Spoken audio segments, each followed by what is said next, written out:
car for straight 6 auto parts. Another 135 that just came from North California on this trailer right here.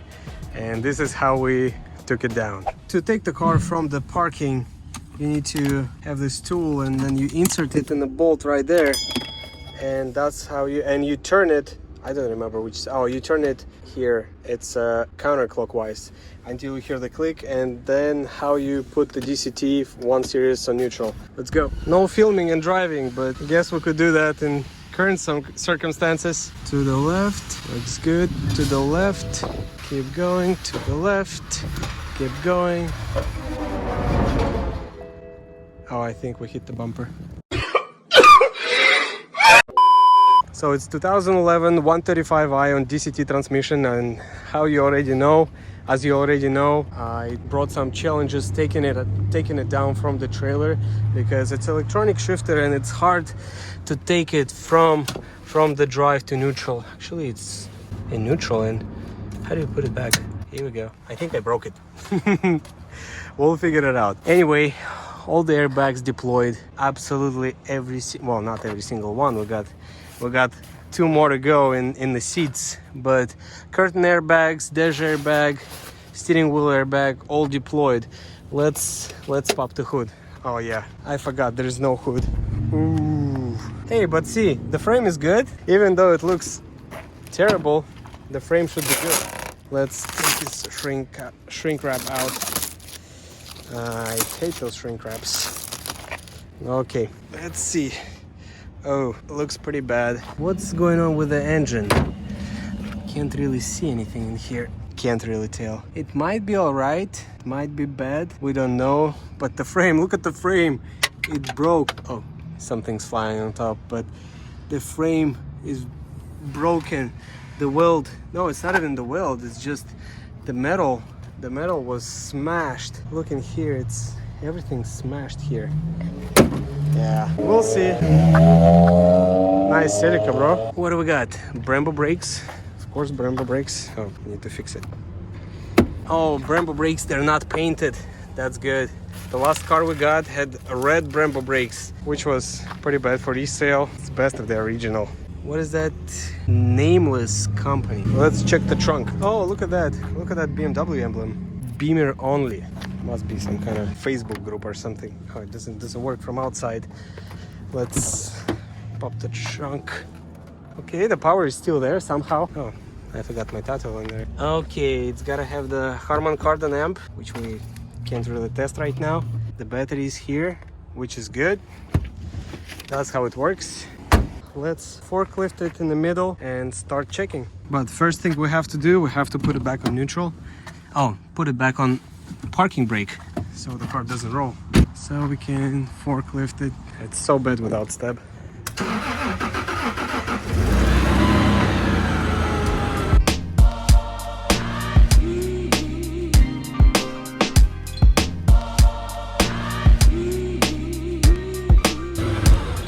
So one more time, you need to pop this cover up, and then you need to have the, what is it, Allen key, and it's number 4. So you remove the cover, and you can see there's a red button that you can push, and there's also this slot. So you insert this key into the slot, you turn it clockwise. No, you turn it counterclockwise. And until you hear the click, and you'll see your car is in neutral. To put it back on drive, you actually don't need to do anything. You just take this Allen key out and you press the button, and now it's on drive. Easy peasy. And again, we have the situation where the bumper is almost intact. The bumper reinforcement is actually good. Suspension is good. Even the radiators are good. Look, they're straight, possibly. And then the car probably hit something straight up. So we got this damage right here. And actually the wheels, they're looking, this wheel is straight and this wheel is looking to the left. Well, I doubt you can drive the car like that, but who knows. Inside we have the air duct is actually good, turbo should be good, The frame rail is good, so I really have a good feeling about the engine. It should be working good. Oh, look at that. It's a charge pipe. There's a charge pipe, aftermarket charge pipe. That's nice, that's something. Let's see if we got the intercooler. No, looks like it's stock, but it's got this nice lip. Oh, look at that. It's kind of rubber and it's got a little bit of damage here, but the lower portion of the bumper is actually intact. So we maybe remove the grills, remove the grill, remove the headlight, and sell the lip. I went through our checklist and here is what we have. So the driver's side headlight is good. All bulbs working, the turn signal is good, all good. Then we have power folding mirrors, they both work. Then we have the window regulator is good, all the window regulators good, all seats adjustments, all of them work. Tail lights, both of them in good condition, they both work. So I think this is it. We're ready to get the car in probably in tomorrow or a day after tomorrow, but the car is ready, all good. And yes, I didn't try to start the engine because of that damage, and I don't know if the oil cooler got damaged, and also we have damage to the expansion tank right here, so I don't want to start the car in here outside. But we will definitely start the car once we get the car in, to test out the engine, to test the fan if it's still survived, and then and the water pump. We also need to test the water pump and power steering pump. We will test all of them once we get the car in. And this is it for now. The next car is ready to go.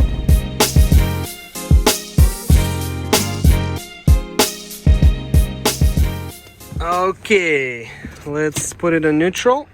I think it's, yep, it is on neutral. Now I want to make sure he picks it up, and well, there is nothing more to deploy, so I think I'm gonna be safe. Whoop, whoop.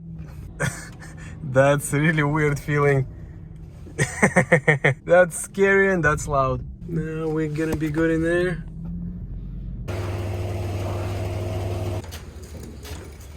Got the car inside, and now what we're gonna do, we'll need to free up the space in here, and we'll try to start the engine. We'll need to remove everything like the front bumper, then radiator support, all of that damaged plastic, and we'll probably even cut the belt so it's not gonna be on the way, and then we'll start the engine.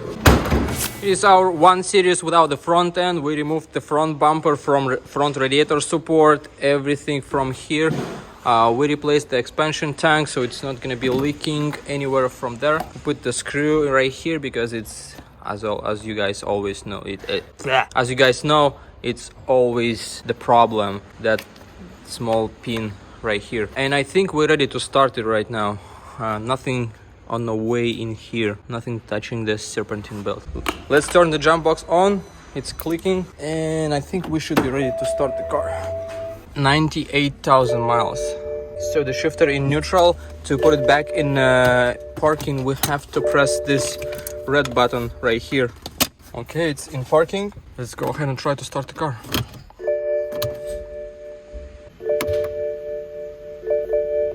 Uh-oh, something wrong. Let's check what's going on. Okay, now we got the juice, and let's go ahead and start it.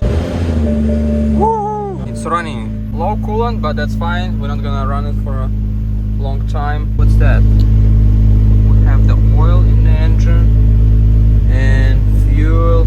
Oh, that's the mix. I think he was running on E85. Corn guy. Okay, let's take a look under the hood. Everything looks good. Nothing is leaking in here. The engine is running smooth. Let's go ahead on the back. It's not smoking. That's good.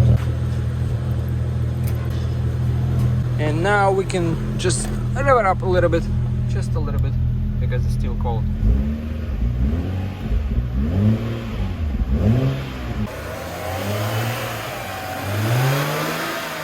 A good engine, good.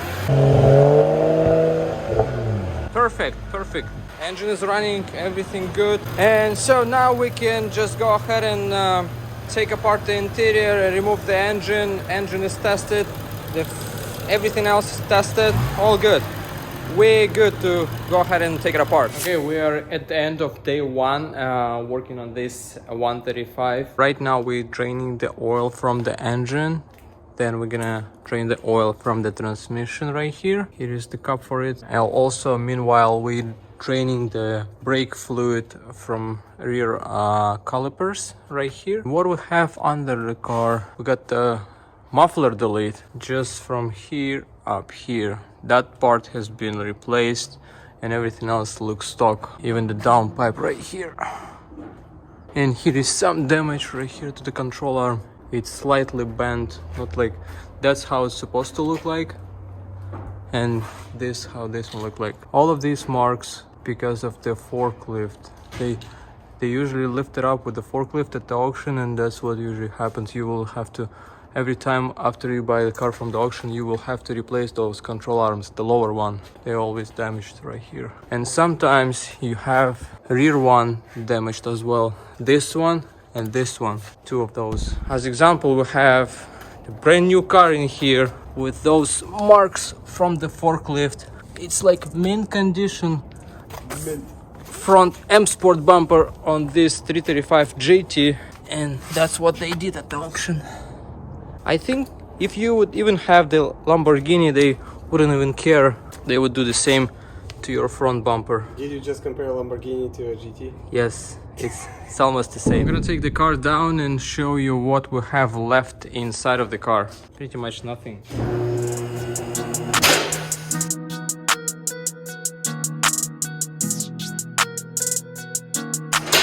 And here is what's left inside of the car. Pretty much nothing. I'm gonna remove the shifter. Except of the shifter, but we're gonna remove it later once we bring the transmission down. And also on 1 Series, if you have a Harman Kardon sound system on it, you have the amplifier located in driver's side left quarter. Not like on E90s, you have it in the trunk all the way in the back, but it's in the middle of the car right here behind that aluminum shield. Everything else pretty much the same as on 3 Series. Any of you thinking to install dual exhaust or quad exhaust to a E82 or E88 1 Series, you can't do it because in difference with 3 Series, you got a battery right in the middle. So to get rid of the battery, you have to think of where to relocate it first. Then you need to cover it. So then you can have an extra space for the bigger muffler. Because right here you have a niche for the muffler right here, and here's the niche for the battery. So to remove it, you covered it up, put piece of cardboard, put the battery on the side, and weld the exhaust into here. And also on the left side in here next to the amplifier, if you would have the hi-fi sound system on your car, the amplifier would be in here, but since it's the Logic 7, the amplifier over there. And here we have the valve controller for the muffler in here. You might notice the difference when you cold start your car. It sounds different compared to when it's running for a while, for 5 minutes. That's the thing, the small piece that's controlling your valve in exhaust. We got our wheels off, and look at the 135 brakes. They look way better than 335. It's 6 pistons in the front and just 2 pistons on the back. But even the rears, they look nice. Way better than 335 brakes, I think. They're not better as far as performance, but they just look nice.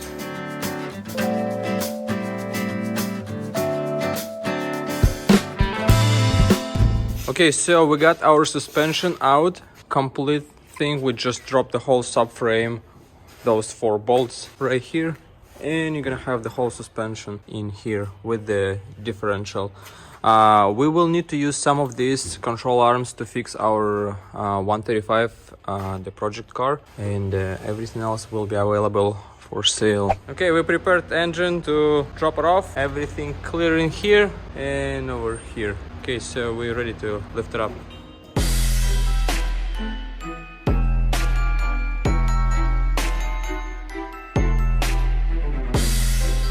Okay, we got the engine out and it looks clean. The alternator clean, no sludge on it. The AC pump right here. The high pressure fuel pump. High pressure fuel pump looks new. Maybe it's been replaced. I think it's been replaced because the car has 98,000 miles on it. So and usually those go bad at about like 80,000 miles. So that's probably, it looks new, it's been replaced. We got our ECU in here. It's the N55. It's under the intake. We're gonna have to remove the intake to remove the DME module. And then we have our DC transmission right here on the back, complete with everything. What we're gonna do, we'll keep it as a set for DCT swap for N55 1 series. It will fit for 3 series as well, but you will need to get the different drive shaft and different axles for 3 series. Here is our stock downpipe. It's the catalytic converter. Then the turbocharger right here. It looks good. The valve cover gasket has been replaced like about maybe 20,000 miles ago. A little bit leaking, but it's normal. Then we have our water pump right here. It looks like it's been replaced. You can see the difference in here and right here. Yes, it's definitely has been replaced as well at about like 60 to 80,000 miles. We got the serpentine belt, we don't need it. And here is our accessorized from the engine, the alternator right here, the AC pump right here, power steering pump. And look how close the power steering pump to the subframe. It's very close. Then we got the heat exchanger in here for the transmission and return coolant line right here. The only problem on this engine that I can see is this: the valve cover got cracked because of the damage in the front end. That vacuum line from here, it's got jammed, and that's fine. We have the spare valve covers somewhere right here, and so we can just replace that valve cover and it's gonna be the good engine with a good valve cover. Meanwhile, we have a set of E92 sport seats going out to Dustin from South Dakota. Dustin, here is your pallet with 2 front seats. They will be at your place in like few days, I would say up to a week.